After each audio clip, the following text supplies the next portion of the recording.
नमस्कार students, Nishant academy में आप सभी का स्वागत है। आज मैं आप सभी के लिए UPSC EPFO previous year questions की जो सीरीज मैं चला रहा हूं, जिसमें मैं 2012 से लेकर के 2023 तक जितने भी पेपर हो रखे हैं डिफरेंट डिफरेंट एग्जाम्स के, उन सभी पेपर्स का कंपाइलेशन मैं आपको दे रहा हूं अलग अलग सब्जेक्ट वाइज। ठीक है, तो आज की जो क्लास है उसमें साइंस और कंप्यूटर के जितने भी क्वेश्चंस पूछे गए हैं, ठीक है, अभी तक जितना भी एग्जाम हुआ है, ठीक है, 2012 से लेकर के 2023 तक, जिसके अंदर ईपीएफओ के एपीएफसी ईओ एओ का पेपर पूरा है। इसके अलावा भी जैसे एएलसी का पेपर है, वहां से भी क्वेश्चंस लिए हुए हैं। ठीक है, ताकि आपको आइडिया मिल जाए। और जो है यहाँ पे आपको सीक्वेंस में मिलेगा, मतलब 2023 के क्वेश्चंस पहले मिलेंगे, फिर 2021 का उसके बाद मिलेगा, फिर उसके बाद मिलेगा, इस तरीके से मिलेगा। तो ये जो पार्ट है जिसमें हम लोग साइंस एंड कंप्यूटर के 40 क्वेश्चंस डिस्कस करेंगे, तो बेसिकली यहाँ पे दो जगहों का यहाँ पे क्वेश्चन आपको दिखेगा 2023 में। ठीक है, 2023 में जो एपीएफसी के अंदर 20 क्वेश्चंस थे, ठीक है, साइंस के, वो दिखेगा, प्लस साथ में कंप्यूटर के भी क्वेश्चंस थे यहाँ पे। इसके अलावा ईओ एंड एओ के जो क्वेश्चंस थे 20, ठीक है, वो दिखेगा। तो बेसिकली ईओ एंड एओ 2023 वाला या एपीएफसी 2023 वाला, जहां पे साइंस प्लस कंप्यूटर के जो क्वेश्चंस पूछे गए थे 20, वो आपको यहाँ पे दिखने वाला है। क्लियर है? स्टार्ट करते हैं इससे, अच्छे से क्वेश्चंस को समझना ताकि आपको समझ में आए कि एक्चुअल में पढ़ना क्या है, किस तरह से क्वेश्चंस बन रहे हैं। प्रीवियस ईयर क्वेश्चंस का मतलब ही यही होता है करने का। पर्पस क्या है? This is like a mirror. एक मिरर है जो आपको कंपटीशन का चेहरा दिखा रहा है। साइंस और कंप्यूटर के क्वेश्चंस कहां से बने हैं, कैसे बने हैं, ठीक है, किस तरीके का टॉपिक करना जरूरी है, this is very important to know. ठीक है, ताकि आप उसके रिलेवेंट चीजें पढ़ सकें। तो स्टार्ट करते हैं। इसमें जो सबसे पहला क्वेश्चन है, पहला क्वेश्चन देखो यहाँ पे है, the device to convert alternating current into the direct current is. ठीक है, एक ऐसे डिवाइस का नाम बताना है जो क्या करता है, डायरेक्ट जो अल्टरनेटिंग करंट है एसी है उसको डीसी में कन्वर्ट करता है। तो याद रखना, एसी को अगर कोई डीसी में कन्वर्ट करता है तो वो होता है रेक्टिफायर। ठीक है, तो यहाँ पे जो राइट आंसर हो जाएगा वो हो जाएगा रेक्टिफायर। रेक्टिफायर का काम क्या है? एसी को डीसी में कन्वर्ट करना। लेकिन यही अगर क्वेश्चन उल्टा करके पूछ ले कि डीसी को बताओ एसी में कौन कन्वर्ट करता है, तो इसका आंसर होगा इन्वर्टर। ठीक है, इन्वर्टर का काम क्या होता है? डीसी को एसी में कन्वर्ट करना। क्लियर हो गया? नेक्स्ट क्वेश्चन पे आते हैं। ठीक है, आपको यहाँ पे इसका सॉल्यूशन भी दिख जाएगा, जैसे ये यहाँ पे सॉल्यूशन है। ये पूरी पीडीएफ चाहिए तो इस तरह के जितने भी सेशंस हुए हैं सबका पीडीएफ आपको निशांत ई एकेडमी टेलीग्राम चैनल और निशांत ई एकेडमी व्हाट्सएप ग्रुप पे शेयर कर दिया जाएगा। आप वहां से इन सब चीजों को डाउनलोड कर सकते हो। और अगर रिलेवेंट मैं बोलूं तो निशांत ई एकेडमी का एप्लीकेशन डाउनलोड कर लीजिए। वहां पे आपको ईपीएफओ का कोर्स भी दिख जाएगा, और उस कोर्स के जो फ्री सेशंस हैं, चाहे डेमो सेशंस हो चाहे यूट्यूब वाले सेशंस हो, वहां पे आपको ये वीडियो मिल भी जाएगा। सारा का सारा वीडियो एक जगह पे मिल भी जाएगा, और साथ में उसके साथ साथ पीडीएफ भी मिल जाएगा। आप डायरेक्ट वहां से डाउनलोड करके पढ़ सकते हैं। ठीक है, तो क्लियर हो गया। नेक्स्ट क्वेश्चन पे आते हैं। Combustion of a candle is a. ठीक है, मोमबत्ती का जलना किस प्रकार की अभिक्रिया है? तो दो तरीके की अभिक्रिया होती है, एक होता है एक्सोथर्मिक, दूसरा होता है एंडोथर्मिक। तो जब मोमबत्ती को जलाया जाता है, कैंडल को जलाया जाता है, तो उष्मा उत्पन्न होती है, हीट प्रोड्यूस होता है। तो ये क्या है? एक एक्सोथर्मिक जो है रिएक्शन हो जाएगा। ठीक है, क्लियर हो गया। यहाँ पे एक्सोथर्मिक रिएक्शन क्या होता है? ठीक है, यहाँ पे सॉल्यूशन भी गिवन है। नेक्स्ट है, which of the following is a chemical compound. अब इसमें से चार ऑप्शन है। ठीक है, तो आपको कुछ क्वेश्चंस आपको लग रहा होगा यार इजी है, कुछ क्वेश्चंस इजी होते हैं, इजी दिए गए हैं यहाँ पे, कुछ क्वेश्चन फैक्ट बेस्ड है। ठीक है, यहाँ पे क्वेश्चन है, which of the following is a chemical compound. इसमें से कौन सा केमिकल कंपाउंड है? तो आपको बताना है। केमिकल कंपाउंड मतलब जो उसमें आपको एलिमेंट नहीं दिखेगा, जैसे मरकरी एक एलिमेंट हो गया, ऑक्सीजन एक एलिमेंट हो गया। एयर की बात करते हैं तो एयर एक मिक्सचर है। ठीक है, this is not a compound. तो जो बचा कौन? अमोनिया। अमोनिया का फॉर्मूला क्या होता है? NH3, मतलब नाइट्रोजन और हाइड्रोजन से मिलके बना हुआ है ये। तो इसका जो राइट आंसर हो जाएगा वो हो जाएगा अमोनिया। नेक्स्ट क्वेश्चन पे आते हैं हम लोग। नेक्स्ट नंबर का जो क्वेश्चन है, Stockholm syndrome is a mental condition experienced bye. देखो दो तीन सिंड्रोम है, जैसे क्वेश्चन एकदम श्योर शॉर्ट रहता है, मतलब बहुत ज्यादा ये सब मोस्ट वांटेड क्वेश्चन है। एक है मेरा स्कॉच हॉल्म सिंड्रोम। बेसिकली ये एक ऐसा सिंड्रोम है जिसमें मान लो कि जो आपका अपहरण करता है, जिसने आपको किडनैप करा है, ठीक है, तो जो किडनैपर होगा उसके लिए आपके पास एक इमोशंस आ जाएंगे। अपने मूवीज वगैरह सब में भी देखा होगा, एक किडनैपर ने लड़की को जो है कैद करा और फिर बाद में जो है एक इमोशनल अटैचमेंट हो गया, ठीक है। तो इस तरीके का जो सिंड्रोम होता है, this is called Stockholm syndrome बोलते हैं, ठीक है।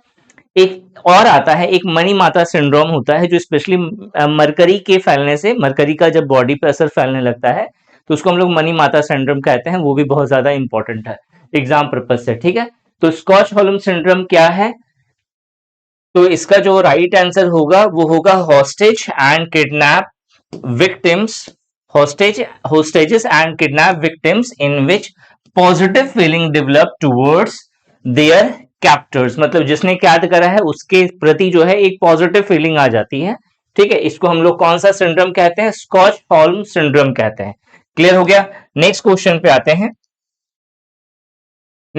आते हैं। Carbohydrate are stored in the body as. Carbohydrate जो है बॉडी में स्टोर होकर के रहता है। क्यों रहता है, कहां रहता है, ठीक है, कैसे रहता है?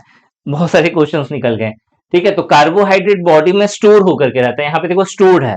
तो कार्बोहाइड्रेट जो है न्यूट्रिएंट्स का एक टाइप है। Carbohydrate, protein, fat, vitamin, minerals, ये 5 चीजें हैं जो बॉडी को चाहिए। इसके अलावा पानी चाहिए, ठीक है। ये 6 ही चीजें चाहिए बॉडी को, ठीक है। पास्ता, मैगी ये सब नहीं चाहिए। तो जब हम लोग कार्बोहाइड्रेट खाते हैं तो कार्बोहाइड्रेट का पर्पस क्या है, क्यों जाता है बॉडी में? ताकि वो बॉडी को एनर्जी दे सके काम करने के लिए। नाउ अब एनर्जी इंस्टेंट चाहिए तो उस केस में कार्बोहाइड्रेट जो है वो ग्लूकोज में कन्वर्ट होता है, इसीलिए ग्लूकॉन डी पीते हैं इंस्टेंट एनर्जी के लिए। क्लियर हो गया। बट यहां क्वेश्चन ये नहीं है, क्वेश्चन बोला है carbohydrate are stored in the body. तो कार्बोहाइड्रेट जब बॉडी के अंदर स्टोर्ड होकर के रहता है तो बेसिकली वो किस फॉर्म में रहता है? तो ग्लाइकोजन के फॉर्म में रहता है, ठीक है। ये जो ग्लाइकोजन है इसके फॉर्म में रहता है, ताकि इसको क्या बोलते हैं, जब ये ग्लाइकोजन के फॉर्म में रहा तो दिस इज स्टोर्ड, ठीक है। जो फैट है, जैसे मैं थोड़ा सा मोटा हो गया हूं, ठीक है, तो कारण क्या है, जो कार्बोहाइड्रेट जो जा रहा है, इंस्टेंट एनर्जी की जरूरत नहीं पड़ती, ज्यादा भाग दौड़ वाला काम नहीं है मेरा। तो उस केस में जो भी कार्बोहाइड्रेट मैं कंज्यूम कर रहा हूं तो उसे बॉडी क्या कर रही है, उसे बॉडी ग्लाइकोजन के रूप में जो है स्टोर करके रख रही है कि बाद में जो है इसका काम पड़ेगा, ठीक है। इसीलिए जब भी मैं पढ़ाता हूं बायो वगैरह सब, तो उसमें एक चीज मैं जरूर पूछता हूं हमेशा, एक क्वेश्चन, कि मान लो एक कमरे में 10 दिन के लिए, ठीक है, एक मोटे आदमी को और एक पतले आदमी को बंद कर दिया जाए, ठीक है, तो पहले मृत्यु किसकी होगी, ठीक है, पहले किसकी डेथ होगी, ठीक है। तो आंसर है इसका ये। हालांकि ये जरूरी नहीं है कि यही इसी की डेथ हो, मतलब जैसे होता है घबराहट से इसकी मृत्यु पहले हो सकती है, लेकिन इसे घबराना नहीं चाहिए क्योंकि इसने ऑलरेडी स्टोर इतना करके रखा हुआ है कि 1 महीने तक राशन पानी इसका चल जाएगा। एनर्जी चाहिए बॉडी को, तो जितना स्टोर करके रखा हुआ है उससे इसका काम चल जाएगा, लेकिन फिर भी जो है बेचारा डर से मर जाता है, ठीक है। तो वो बात अलग हो गया। चलो आगे बढ़ते हैं, हम लोग नेक्स्ट क्वेश्चन पे आते हैं, ठीक है। चैनल को सब्सक्राइब कर लेना अगर आप ईपीएफओ का प्रिपरेशन अगर अच्छे से सीरियस होकर के कर रहे हो तो, क्योंकि इस चैनल पे मैं आपके लिए जब तक ईपीएफओ का एग्जाम नहीं हो जाता तब तक मैं सिर्फ ईपीएफओ के जितने भी वैल्यूएबल कंटेंट है वो लेकर के आऊंगा, ठीक है, ताकि आपके प्रिपरेशन में आपकी हेल्प मिले, ठीक है। चलो तो चैनल सब्सक्राइब जरूर करना, ठीक है। चलो यहाँ पे कंसीडर दी फॉलोइंग स्टेटमेंट, ठीक है। अब यहाँ पे आपको 4 स्टेटमेंट दिए गए हैं, इसके अकॉर्डिंग बताना है कौन सा स्टेटमेंट करेक्ट है। पहला क्या है, इंटेल्स प्लेटिनम 4, ठीक है, एक प्रोसेसर है आपको मालूम है, is an operating system used in PC. पहला वाला स्टेटमेंट गलत हो गया क्योंकि वो हम लोग को पता है इंटेल क्या है, एक प्रोसेसर है, ठीक है। सेकंड है ड्यूरिंग बूटिंग पीरियड, जो बूट होता है कंप्यूटर, पीसी कब बूट होता है, जब आप उसे ऑन करोगे तो देखना एक स्टार्टिंग में गोल गोल जैसा इस तरीके का घूमता है, ठीक है, इस तरीके का घूमता है स्टार्टिंग में, देखा होगा जैसे स्टार्ट करा, तो this is called booting. Booting होता क्यों है, यहाँ पे पहले पूरा स्टेटमेंट पढ़ने दो। During booting period of a PC the operating system is first loaded. तो जब बूट हो रहा होता है, कुछ सेकंड के लिए घूमता है, ठीक है, तो उस समय क्या होता है, बेसिकली इसका काम क्या होता है, ये जो बूटिंग का प्रोसेस है, बूटिंग इसलिए होता है ताकि जो सिस्टम है, जो कंप्यूटर है, वो चेक कर सके मेरे हार्डवेयर और मेरे सॉफ्टवेयर सब आपस में कनेक्ट है या नहीं, ठीक है। अगर सारी चीजें अच्छे से कनेक्ट होंगी तभी तो काम कर पाएगा ना वो सही से, ठीक है। तो this is called booting period. अब ये हार्डवेयर एंड सॉफ्टवेयर के अलावा एक चीज और होती है, और वो क्या, तो चूंकि सॉफ्टवेयर की बात हो रही है यहाँ पे, तो सॉफ्टवेयर में मेन सॉफ्टवेयर कौन है जिससे आप इंटरैक्ट करोगे, तो जो ऑपरेटिंग सिस्टम होगा, क्योंकि कंप्यूटर काम ही तब करेगा जब उसके अंदर ऑपरेटिंग सिस्टम लोडेड होगा, ठीक है। तो ऑपरेटिंग सिस्टम मेन सॉफ्टवेयर है, तो ऑपरेटिंग सिस्टम लोड होता है, ठीक है, हार्डवेयर के साथ उसके सारे लिंकेज चेक होते हैं कि सारा जो ड्राइवर है, वो अच्छे से काम कर रहा है या नहीं, कीबोर्ड अच्छे से काम कर रहा है या नहीं, माउस अच्छे से काम कर रहा है या नहीं, और भी जितने सारे हार्डवेयर के सिस्टम है सब अच्छे से काम कर रहे हैं या नहीं, तब जाकर के फिर ऑपरेटिंग सिस्टम ऑन होता है। ठीक है, क्लियर हो गया, मतलब सिस्टम ऑन होता है। तो सेकंड वाला ऑप्शन जो है ये सही है। नेक्स्ट है analog computers are useful only in scientific field. तो ज्यादातर आजकल वही होता है, अब तो सब डिजिटल यूज करते हैं ना, तो एनालॉग का ज्यादा यूज कहाँ पे है, रिसर्च वगैरह सब करने में। ठीक है, साइंटिफिक फील्ड में यूज किया जाता है। While digital computers have application in scientific as well as in business administration and functions. बिल्कुल सही है, तो तीसरा वाला स्टेटमेंट भी सही हो गया। चौथा वाला जो स्टेटमेंट है, micro computer is another name of micro processor, बिल्कुल गलत बात है। माइक्रो प्रोसेसर जो है प्रोसेसर का पार्ट हो गया, प्रोसेसर का छोटा रूप हो गया, और माइक्रो कंप्यूटर जो है पूरा कंप्यूटर का छोटा रूप हो गया, तो दोनों अलग अलग चीजें हैं, तो ये भी स्टेटमेंट गलत हो जाएगा। तो हमें ढूंढना है 2 और 3 कहां पे सही है। This is option number B. ठीक है, option B is the correct answer. Clear हो गया सभी को। नेक्स्ट क्वेश्चन पे आते हैं हम लोग। नेक्स्ट नंबर का question, bacteria and viruses cause. तो बैक्टीरिया और वायरस किस तरीके का डिजीज का कारण होता है, तो इन्फेक्शियस डिजीज का।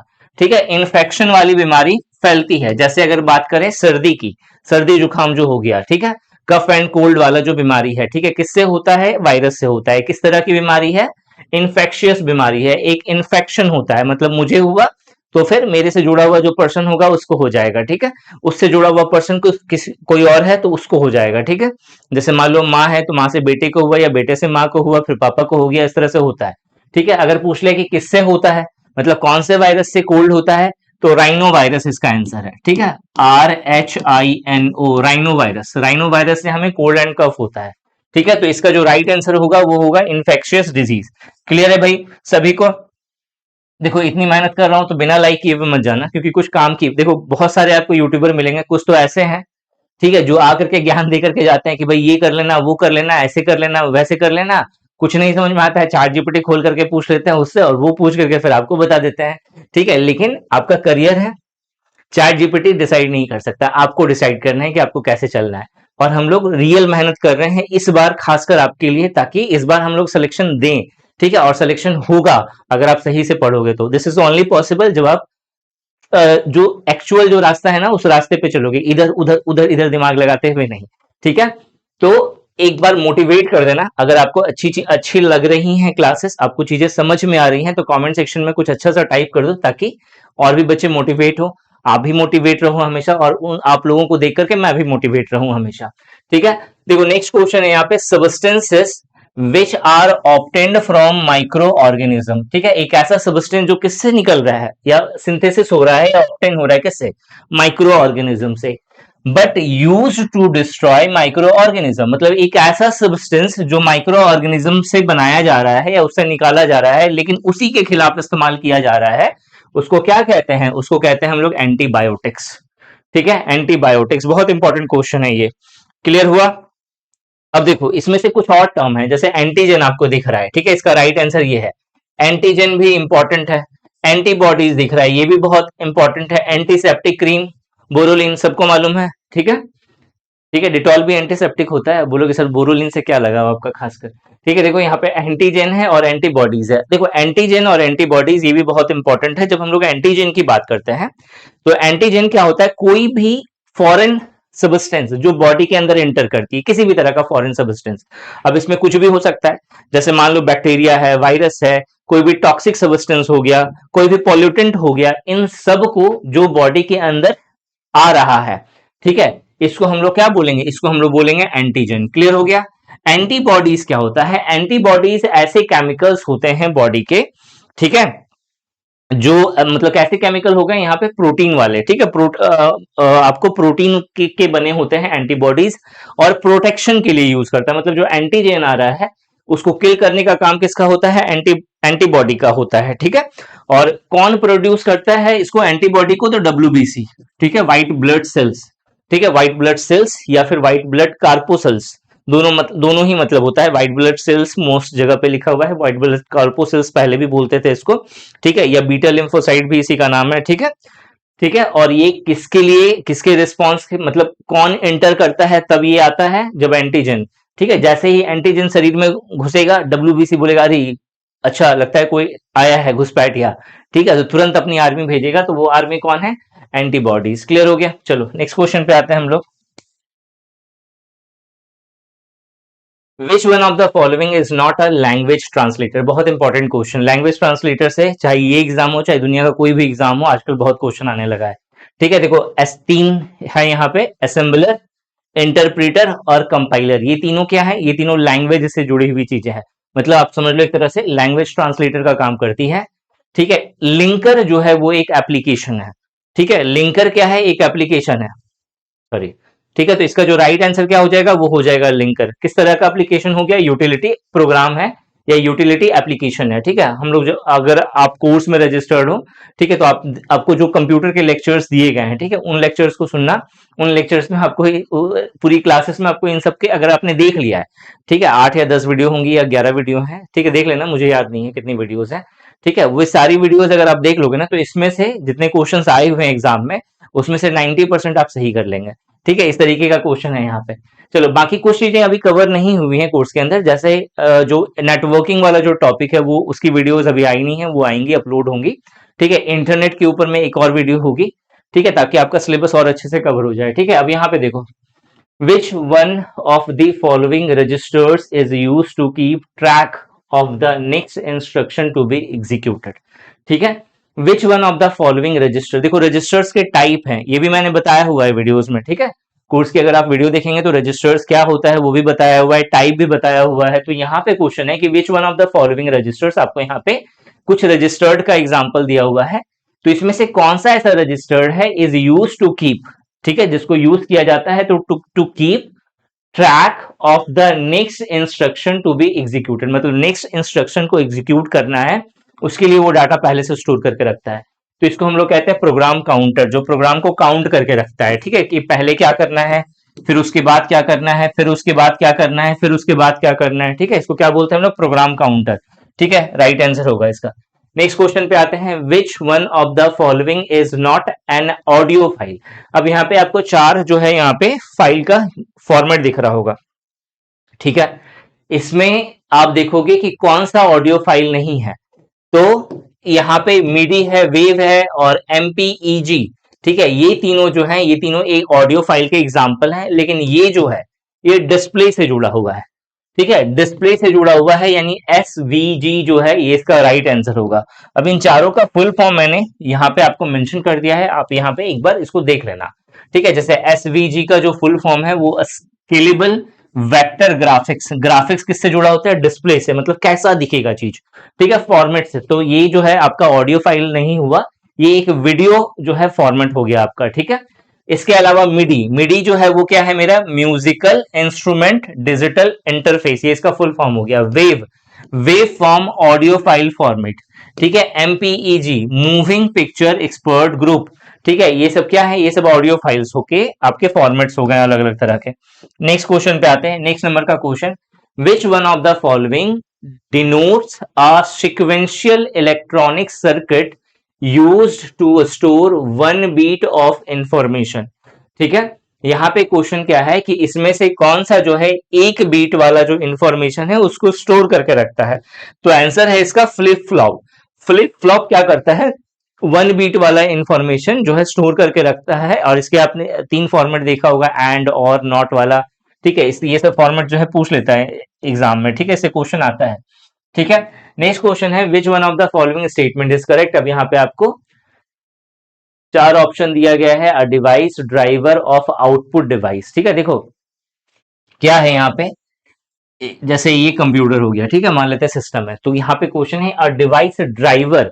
ठीक है, मतलब एक ऐसा ड्राइवर जो सॉफ्टवेयर से कनेक्ट है। ठीक है, और सॉफ्टवेयर को हार्डवेयर से कनेक्ट करता है। ठीक है, तो a device driver of output device, जो आउटपुट डिवाइस का ड्राइवर होगा। ठीक है, आउटपुट डिवाइस, जैसे आउटपुट डिवाइस कौन सा हो गया? मॉनिटर एक आउटपुट डिवाइस हो गया। ठीक है, तो इसका जो ड्राइवर है वो क्या करेगा ये पूछा है। ठीक है, पहला ऑप्शन देखो, interpret input provided by user into the computer usable form. Interpret करना, बदलना, इनपुट को, input provided by the user, मतलब जो इनपुट दिया गया है उसको वो कन्वर्ट करता है into computer usable form. Computer उसको यूज करे इस फॉर्म में कन्वर्ट करता है। तो ये सही होगा? तो बोलो, तो मतलब आप खुद ही सोच सकते हो नहीं, क्यों? क्योंकि ये जो यूजर जो इनपुट देगा, यूजर ने कीबोर्ड से कुछ टाइप करा तो वो एक इनपुट हो गया। इनपुट को कन्वर्ट करना इस फॉर्म में कि कंप्यूटर उसको यूज कर सके, तो ये आउटपुट ड्राइवर नहीं हो सकता, वो इनपुट ड्राइवर हो सकता है। ठीक है, तो ये गलत हो गया। दूसरा है interpret computers output into user understandable form. ठीक है, कंप्यूटर का जो आउटपुट है उसको इस तरीके से इंटरप्रेट करता है ताकि यूजर जो है उस चीज को समझ सके। तो दूसरा वाला ऑप्शन यहाँ पे सही है। तीसरा जो है translate users input into the output devices, ये भी गलत है। और चौथा है मेरा facilitate users to communicate with output device. ठीक है, ये भी गलत है। तो यहाँ जो ऑप्शन बी है, this one is the right answer. Clear हो गया। नेक्स्ट क्वेश्चन आते हैं हम लोग, नेक्स्ट नंबर का question. Which one of the following basic operation for converting raw input data into useful information is not performed by all computers?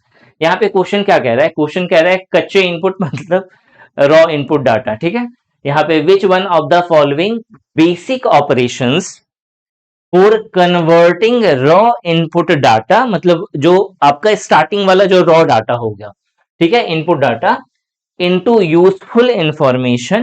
ठीक है, useful information में वो कन्वर्ट होगा, is not performed by all computer, जो सभी computer के द्वारा perform नहीं होता है बेसिकली। ठीक है, हर तरह का कंप्यूटर इस चीज को नहीं कर सकता है, सिर्फ वही कंप्यूटर करेगा जो एआई वगैरह सब जिसमें पूरा अच्छे से है। तो इसमें देखो इनपुटिंग है, शॉर्टिंग है, स्विचिंग है और फिर आउटपुटिंग है। तो इनपुटिंग मतलब इनपुट करना, शॉर्टिंग मतलब डाटा को संग्रह करके रखना, आउटपुटिंग मतलब जो आउटपुट देना। लेकिन जो स्विचिंग है वो क्या होता है, वो अगर कुछ अजीबोगरीब टाइप का दिया गया है तो वो पहले जो है उसको एक मतलब जिसको अंडरस्टैंडेबल फॉर्म में कन्वर्ट किया जाता है। तो ये जो है सारा कंप्यूटर नहीं कर पाता, तो स्विचिंग इसका राइट आंसर होगा। ठीक है, option C is the right answer. ठीक है, option C is the right answer. Next है which one of the following memories is extremely fast? कौन सा ऐसा मेमोरीज है जो बहुत ही ज्यादा एक्सट्रीमली फास्ट होता है? ये क्वेश्चन इतनी बार बहुत सारे एग्जाम में रिपीट हो गया ना कि जो बच्चे अगर मान लो कुछ एग्जाम का प्रिपरेशन कर रहे हैं, वो मतलब जस्ट ये देखेंगे एक्सट्रीमली फास्ट बोला है तो यानी कैशे मेमोरी होगी, आंसर मार्को आगे बढ़ो। तो इसका जो राइट आंसर होगा वो होगा option D, that is cache memory. ठीक है, या कैश मेमोरी भी बोलते हैं इसको। ठीक है, नेक्स्ट है मेरा विच one of the following is not a web browser? तो इंटरनेट एक्सप्लोरर एक वेब ब्राउजर है, फायरफॉक्स एक वेब ब्राउजर है, गूगल क्रोम एक वेब ब्राउजर है, लेकिन फेडोरा पहली बार नाम सुना है मैंने, ये एक वेब ब्राउजर नहीं है। ठीक है, तो यहाँ पे जो राइट आंसर होगा आपको फेडोरा मिल जाएगा। ठीक है, अब देखो यहाँ पे ये क्वेश्चन इस तरह का भी पूछेगा। ठीक है, which one of the following represent 1 GB of information? ठीक है, मतलब इसमें 1 GB का मतलब कितना होता है, 1024 MB। तो 1024 MB, ठीक है, 1024 MB इसका क्या हो जाएगा, राइट आंसर हो जाएगा। तो option B is the right answer. ठीक है, मार्क करने की जरूरत नहीं है, आपको समझ में आ रहा होगा। ठीक है, 1024 जो है वो इसका क्या हो जाएगा, राइट आंसर हो जाएगा 1024 MB। ठीक है, बी नंबर वाला ऑप्शन। नेक्स्ट क्वेश्चन आते हैं, विच one of the following statement is true with regard of the image formation by 2 eyes of a person? ठीक है, देखो एक पर्सन के 2 आंखें हैं, बोलोगे सारे पर्सन की 2 आंखें होती है, को क्या बोल रहे हो? ठीक है, चलो एक ऐसा ऑर्गेनिज्म का नाम जो है आपको कमेंट सेक्शन में कमेंट करके बताना है, एक ऐसा ऑर्गेनिज्म जिसकी 8 आंखें होती है। ठीक है, मतलब 8 आईज वाले एनिमल्स का नाम बताना है, मतलब ऑर्गेनिज्म का नाम बताना है। एक ऐसा ऑर्गेनिज्म ऑर्गेनिज्म जिसमें टोटल आईज की संख्या कितनी होती है, 8।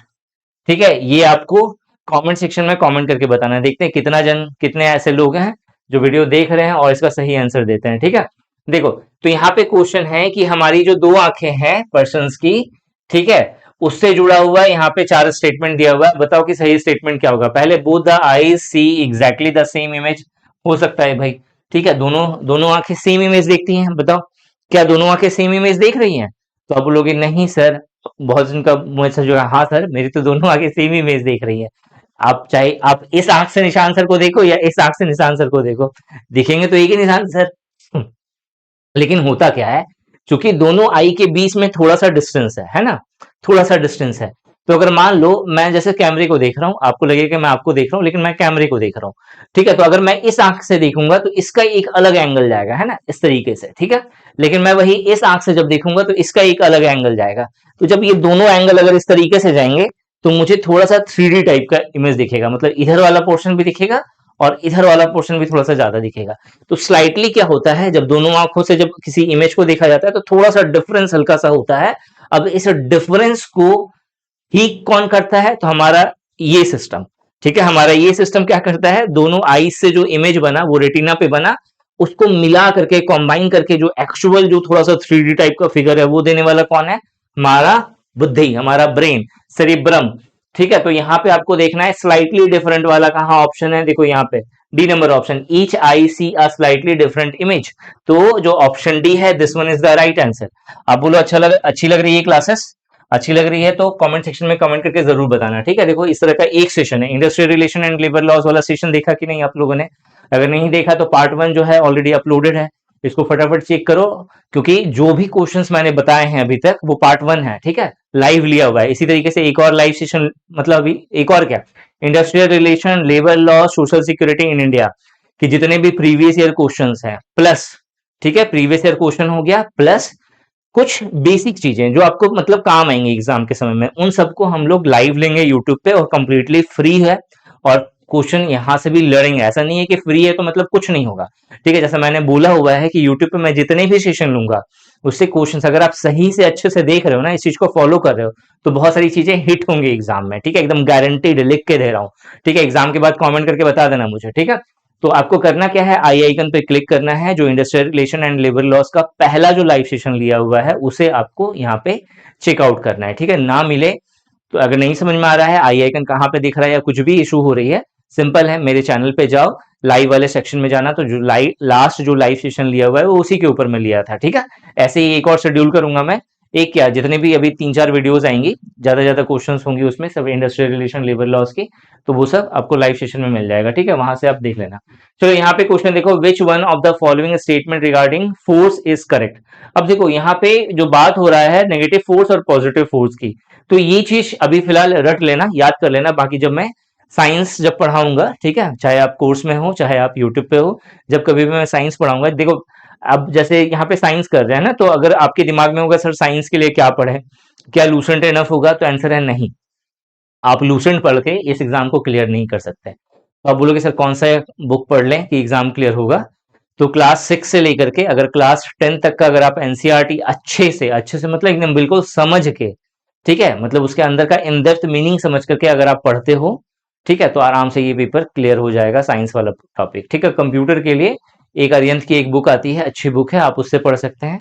अगर कोर्स में आप एनरोल्ड हैं तो आपको कुछ और एक्स्ट्रा पढ़ने की जरूरत नहीं है, कोर्स के अंदर जो वीडियो लेक्चर दिया गया है दीज आर एनफ।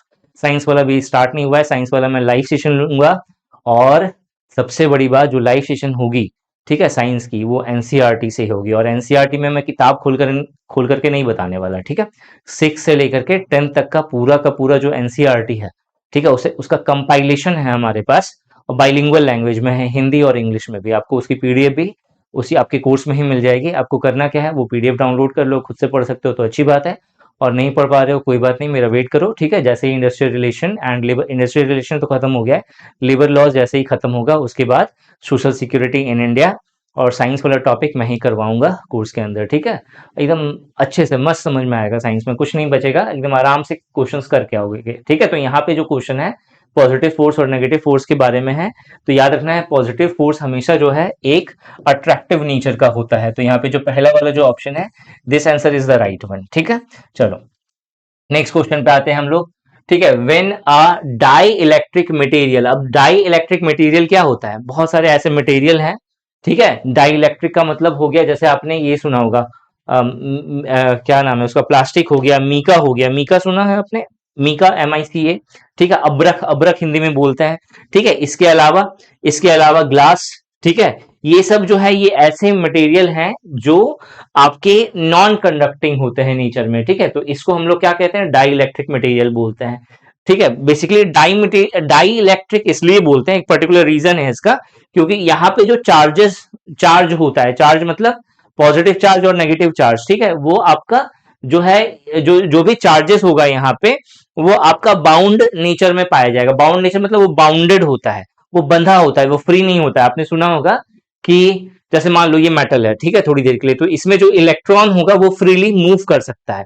ठीक है, प्रोटॉन जो है वो एक जगह पे बाउंड होता है, प्रोटॉन और न्यूट्रॉन। तो उसी तरह से यहाँ पे जो चार्जेस है, चार्ज हमेशा फ्री मूव कर सकता है कहीं भी चार्ज, ठीक है, चाहे वो आपका किसी भी फॉर्म में हो, आयन के फॉर्म में हो, इलेक्ट्रॉन के फॉर्म में हो, ठीक है।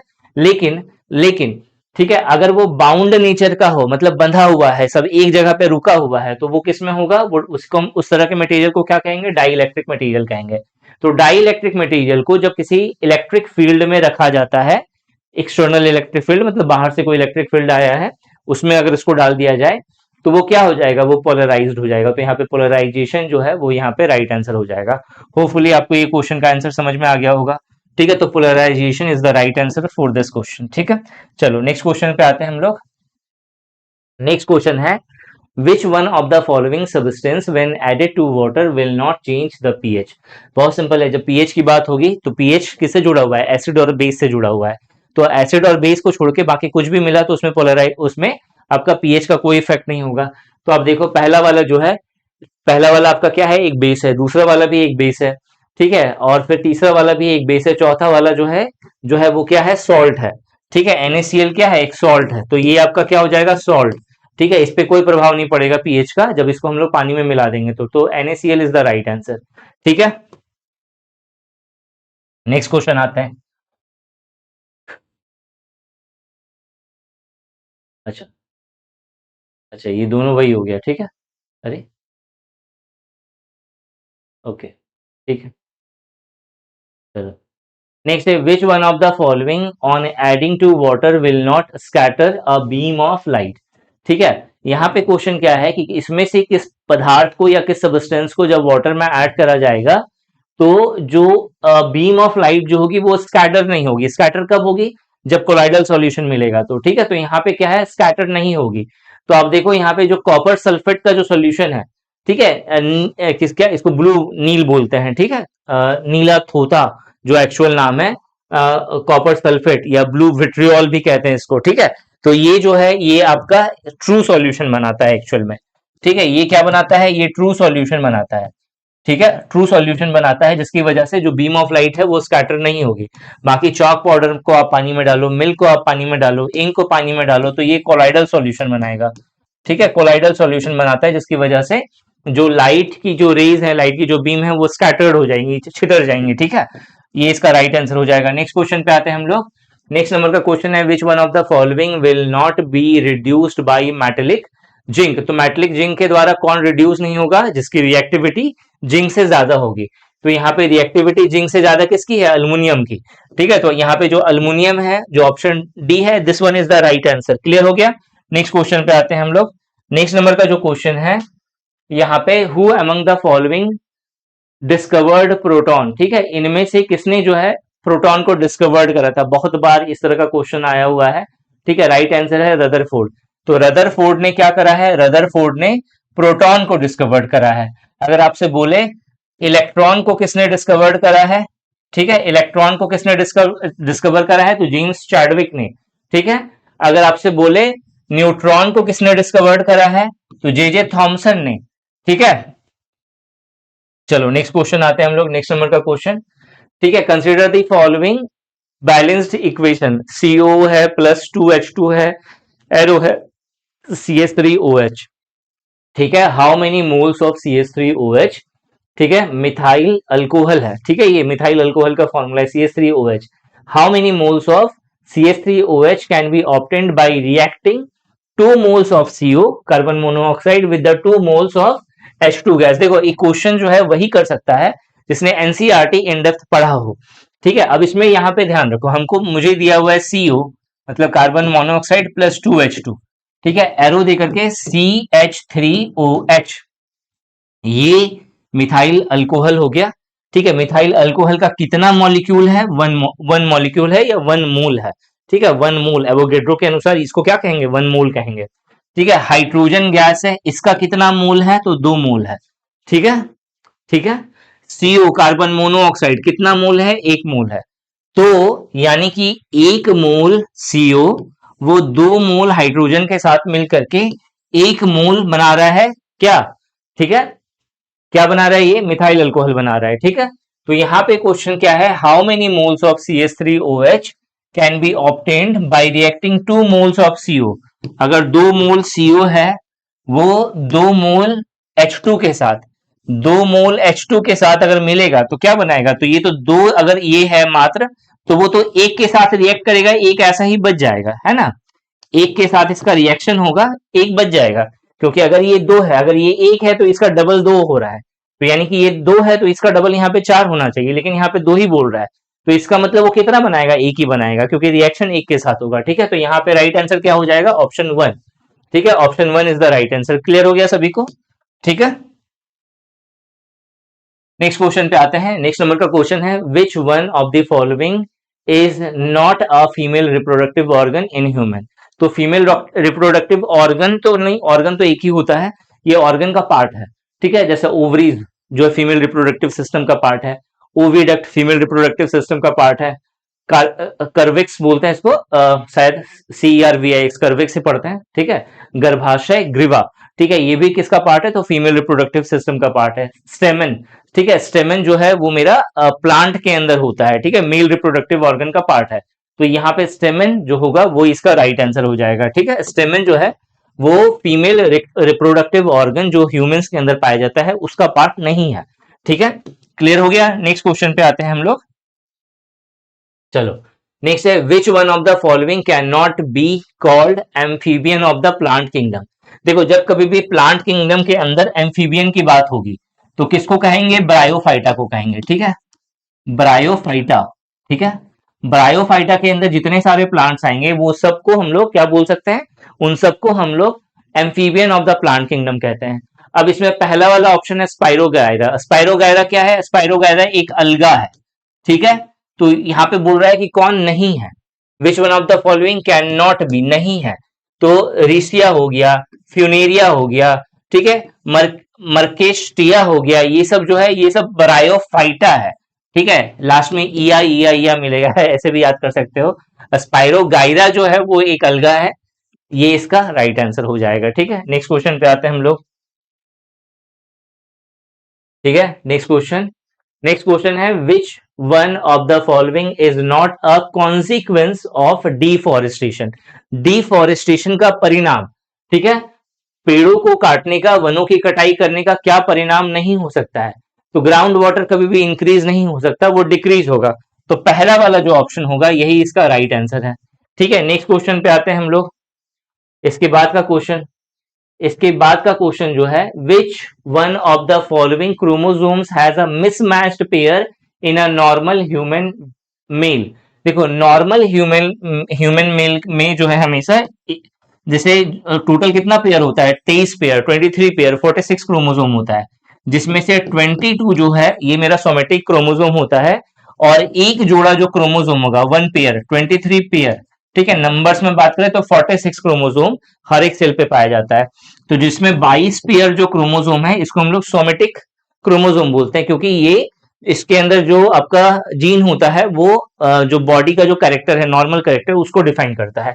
और एक पेयर जो क्रोमोसोम होता है एक्स और वाई का, ठीक है, मेल के अंदर, ये बताता है कि भैया इसको सेक्स क्रोमोसोम कहते हैं। अब इसमें से एक्स एक्स जाकर के कॉम्बाइन हो गया फीमेल बॉडी के अंदर, ठीक है, तो वो जो बच्चा पैदा होगा वो फीमेल होगी, और अगर एक्स वाई कॉम्बाइन हुआ, मतलब वाई वाला क्रोमोसोम जाकर के फीमेल के एक्स वाले क्रोमोसोम के साथ मिल गया, तो एक्स वाई हो गया क्रोमोसोम, तो दोबारा से एक्स वाई मतलब मेल आ गया। ठीक है, वहां पे तो ये पूरा सिस्टम है यहाँ पे।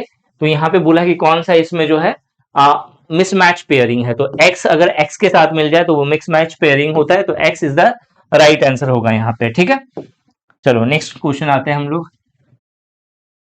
द वर्ड वैक्सीन, देखो वैक्सीन जो है वो वाका से डेवलप हुआ था। ठीक है, vaccine has been derived from the Latin word having meaning. तो वैक्सीन जो है किससे डिराइव हुआ है, तो लैटिन वर्ड है एक वाका, VACCA, वाका। ठीक है, वाका का मतलब क्या होता है, काउ, गाय। गाय के ऊपर में टेस्ट किया गया था सबसे पहले, तो यहाँ पे जो ऑप्शन सी है, this one is the right answer. तो बहुत बेसिक क्वेश्चन है, ठीक है, मतलब आपको पढ़ना पड़ेगा। ठीक है, और जो मतलब एक ऐसी बुक, ठीक है, जो बाइबल है इस एग्जाम के लिए, इस एग्जाम के साइंस के लिए, वो है एनसीईआरटी।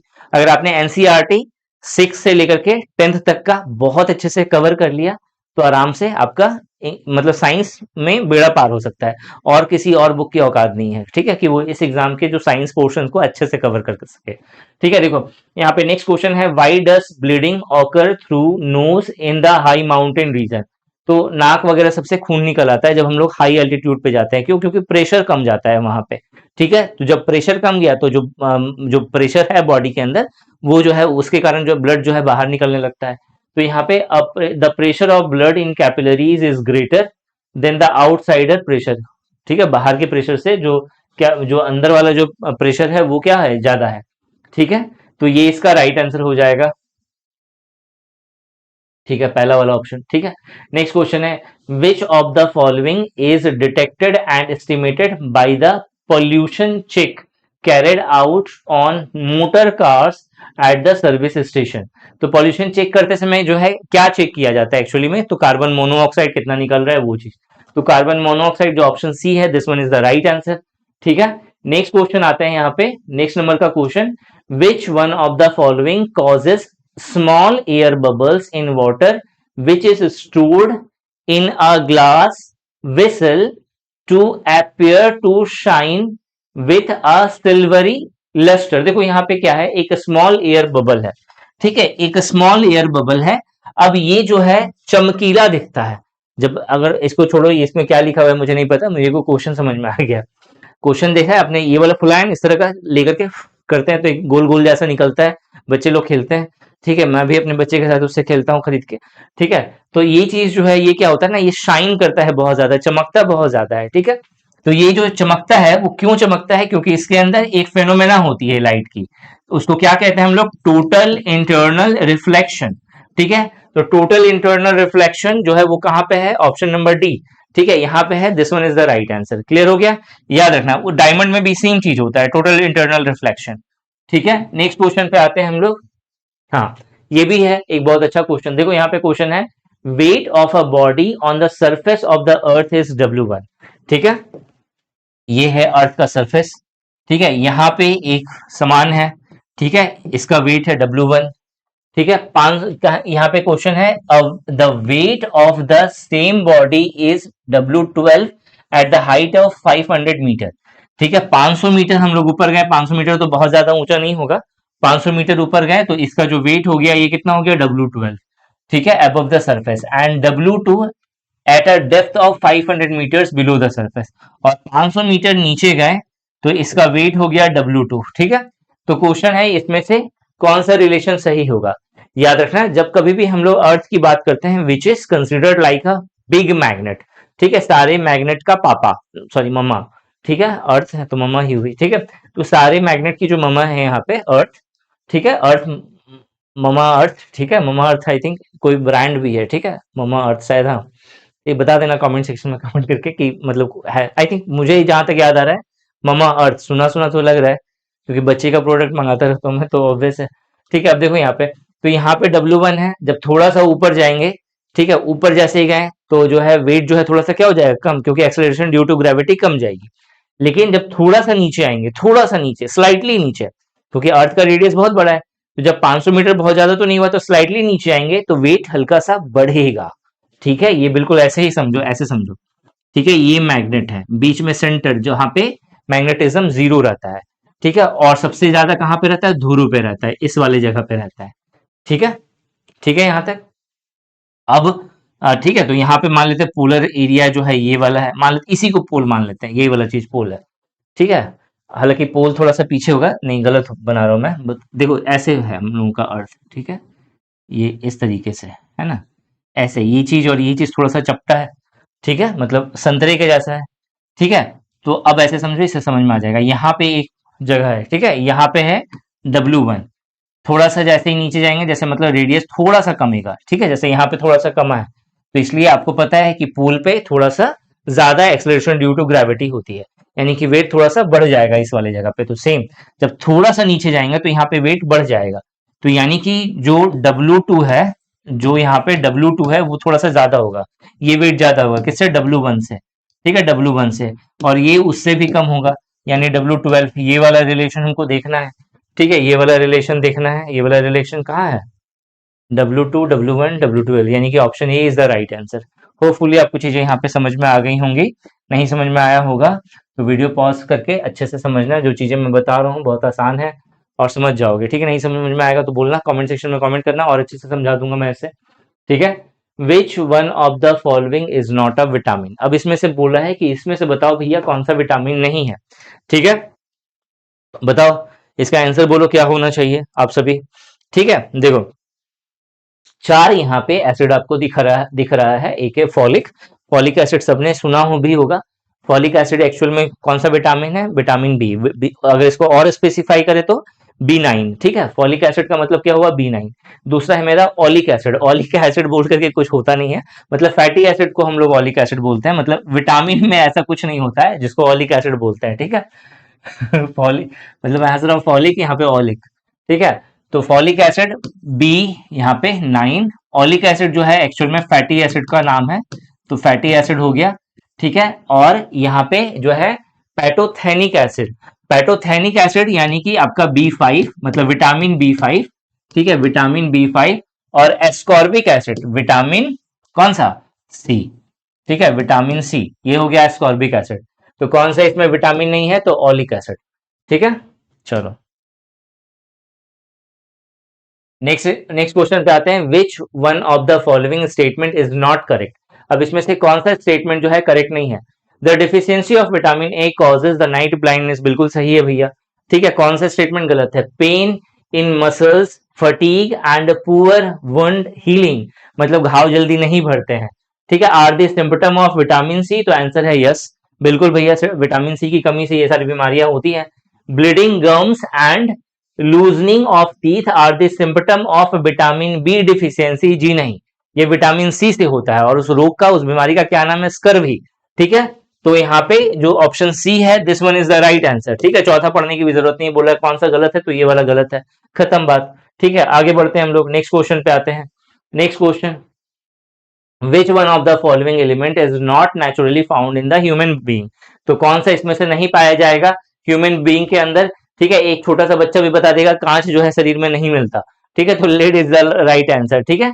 इजी क्वेश्चन है ये, लेड जो है ये इसका सही आंसर होगा, ठीक है। अब यहाँ पे बात करते हैं, कोडिंग से पूछा है HTML सोर्स कोड क्या है, तो HTML सोर्स कोड यहाँ पे कौन सा होगा, I think HTML source code आपका यहाँ पे डी नंबर वाला ऑप्शन, ठीक है, ये वाला, ठीक है, ये है सोर्स कोड, मतलब स्टार्टिंग और मतलब एंडिंग के समय में जो लगता है, तो ऑप्शन डी जो है ये इसका राइट आंसर है, ठीक है। अब मुझे कोडिंग उतनी तो आती नहीं है, लेकिन यहाँ पे, अच्छा सॉरी, यहाँ पे ये गलत हो गया, ठीक है, ये मेरी मिस्टेक है, सोर्स कोड शायद कुछ और होता होगा। HTML का सोर्स, मुझे लग रहा था कि HTML जो स्टार्टिंग और एंडिंग करता है ना, उस चीज के बारे में पूछ रहा है, ठीक है, तो मेरे अकॉर्डिंग मुझे लगा ये आंसर है, लेकिन एक्चुअल में जो है आपका यहाँ पे बी आंसर दिया हुआ है सोर्स कोड में, ठीक है। तो इसका जो राइट आंसर होगा वो कौन सा है, बी, ठीक है। चलो नेक्स्ट क्वेश्चन पे आते हैं यहाँ पे, which one among the following is use to create an email hyper link to a web page, बहुत सिंपल है, मेल टू, ठीक है, मेल टू करते हैं हम लोग हाइपर लिंक क्रिएट करने के लिए, ठीक है। तो मेल टू, अगर उसमें हाइपर लिंक समझ में आ रहा है ना, एक लिंक के जैसा वो काम करेगा, ठीक है, मतलब आपने कुछ लिखा मेल टू, मेल टू के बाद जो है ना ये डबल कोलोन रहता है इस तरह से, ठीक है। तो अगर ये चीज लिख करके अपना मेल आईडी दे दोगे ना, तो ये ऑटोमेटिक जो है ये एक लिंक में कन्वर्ट हो जाएगा, ठीक है।